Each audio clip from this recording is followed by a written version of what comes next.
Let's get some prize picks in today, guys. Last night's picks went 3-3, so the streak of 4-2s and 5-1s have ended.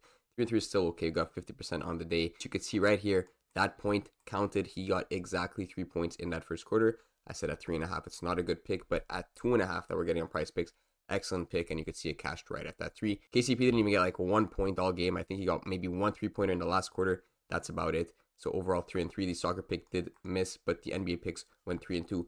Pretty happy with that. We also did cash in the Discord last night for a nice 6 for 6.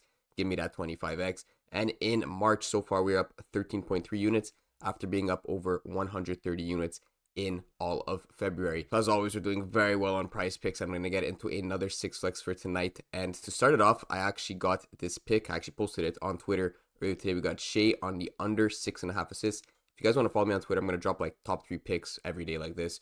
It's OddsJuice Inc. is the Twitter handle. Then he is also another pick I was looking at on the under 9.5 rebounds. He has not been bumped yet. Same with Shea. Shea has not been bumped yet. But Dante DiVincenzo here on the over 16.5 points has been bumped up to 17.5, so no longer good value there. But I like to put these out on Twitter because rather than giving out a full YouTube video and the lines get bumped by the time it's up, at least you could see it right away on a tweet and then copy the picks before they get bumped rather than me having to film, process, and upload a video. It's going to be much easier for you guys to get those good positive expected value picks. So we're going to start that slip off with one of those Twitter picks, which was Shea on the under 6.5 assists. It's looking very nice. If we look at the matchup, it's OKC versus Pacers at home. High pace matchup with a high total. So why the hell are we grabbing an under on this? Because I want to be pairing this with Josh Giddey on his over assists. It's going to make sense in a second here. Let's look at Shea's under 6.5 assists on these sports books. We're looking at Bet365, for example, but it's the same across the board.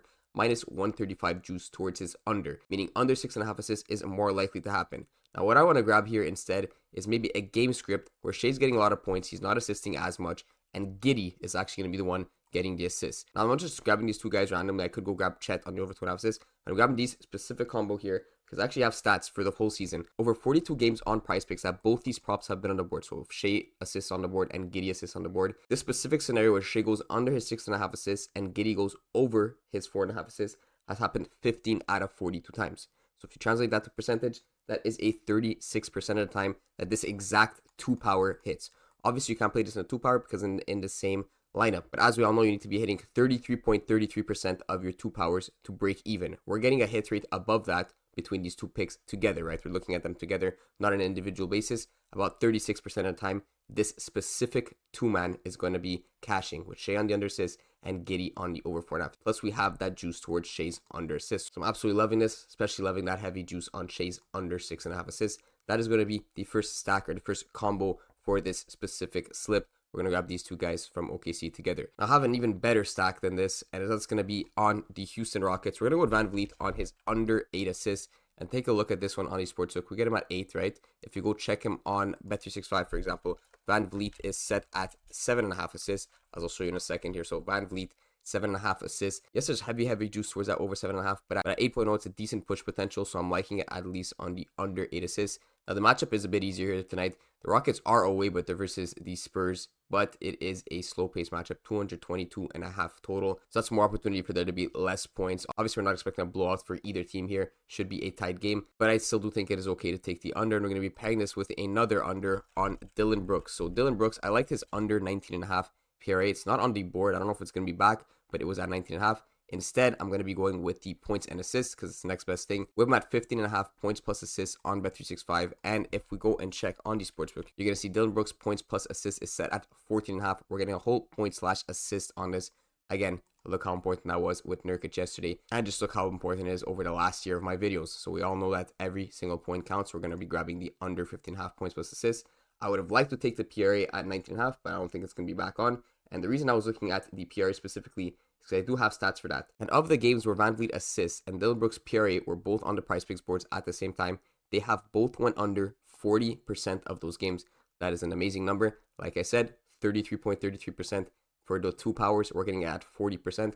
And we're obviously hitting more than 1 in 3 slips on a 2 power. But as always, I throw these into 5 and 6 mans because those have the best odds. You have to hit less of your individual player props in the long run to be profitable. That's how the Discord runs, and that's how I've had so much success on prize picks. So Van Vliet under 8 assists, Dillon Brooks under 15 PA. Like I said, if his PRA pops up, I think it's a good take up to 19.5. I wouldn't grab the under 18.5. go with the points plus assists, if anything. Also, something like this just makes sense. If Van Vliet's assisting less, of course, it makes sense that Dylan Brooks is also getting less points. He might be getting less open looks from threes, or maybe Van Vliet is dishing on the ball, but Brooks is just missing his 3-point shots, meaning that's an assist that Van Vliet doesn't get, and that's an extra 3 points that Brooks also doesn't get. So obviously, these guys are very correlated in the way they play. There's also the factors like low pace, which we do have for this game, and blowout potential, which we don't, but just think of that in general when you're grabbing unders on specific players. These are going to be the third and fourth picks. To end it off, you could go with the taco. You could just slap this taco in right here, throw this into a 5 flex. You got a nice full slip. What I like to do, again, on this Philly team, specifically with Tyrese Maxey and even Tobias Harris sometimes,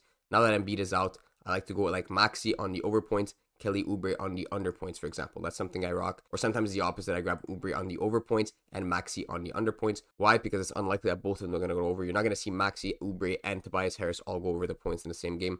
Well, you might, but it's rarer than if they don't, right? So you want to be thinking, okay, if Tyrese Maxey's popping off, we're grabbing one the over 21.5 points because we have his taco. Might as well try to get Kelly Oubre on his under too, because if Maxey's having a very good game, hopefully maybe Tobias Harris is also the second person that's getting all the points, and then Kelly Oubre is that one that's kind of lagging behind. That's something you could take to finish out a slip. I don't particularly take tacos because I know a lot of people in my Discord have units above that $25, and essentially, you know, max bet on a taco is $25. For me, it's $5 because of my heavy limits, but obviously taking a taco is better than not taking a taco. But if you do have this taco by the time you see this video, definitely a good play to throw Maxey on the over 20.5 points and Oubre on the under 15.5 points. End it off instead of the taco if you want. Go over to fantasy scores, and I'm looking at the Jazz versus the Celtics here, and honestly, this game doesn't have a crazy spread. Pretty decent total here at 230. The Jazz are at home, -7 favorite to the Boston Celtics. I'm not expecting too much of a blowout, and I'm expecting a decent amount of points. So does that mean I'm going for the over on fantasy scores?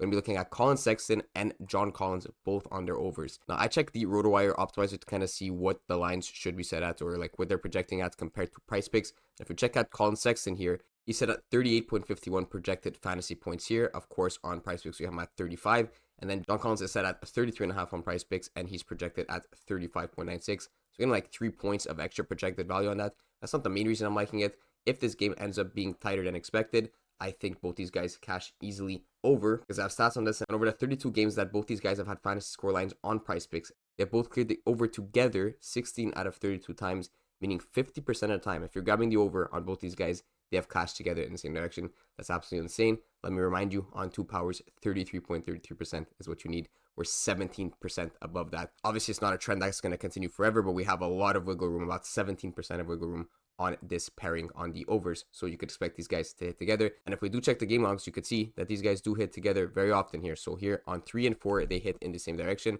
And on 3 and 4, they hit in the same direction. John Collins pushed on this one, at least at the 33.5. So you can see when one of them goes over, the other one also goes over. And when they both go under, they both go under. So that is going to be the slip for tonight.